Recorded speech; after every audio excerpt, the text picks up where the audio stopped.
अस्सलामुअलैकुम।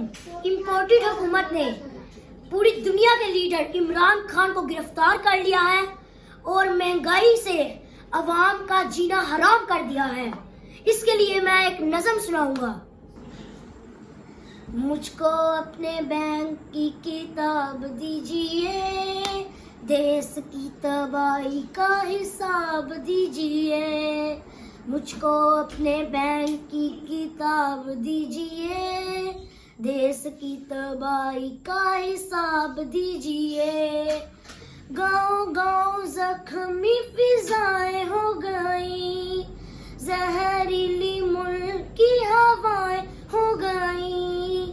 महंगी शराब से दुआएं हो गई, जाइए अवाम को जवाब दीजिए।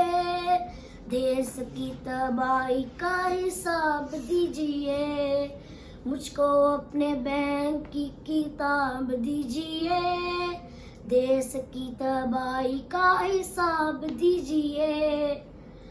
लोग जो गरीब थे हकीर हो गए, आप तो गरीब से अमीर हो गए, यानी के हजूर बेज़मीर हो गए।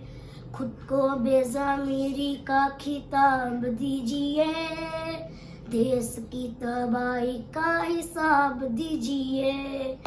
मुझको अपने बैंक की किताब दीजिए, राहतों के नाम पे कमाई कीजिए। जेब है अवाम की सफाई कीजिए, लूट के गरीबों को भलाई कीजिए। कुछ तो निगाहों को हिजाब दीजिए, देश की तबाही का हिसाब दीजिए। मुझको अपने बैंक की किताब दीजिए, देश की तबाही का हिसाब दीजिए। शुक्रिया। I know. Is this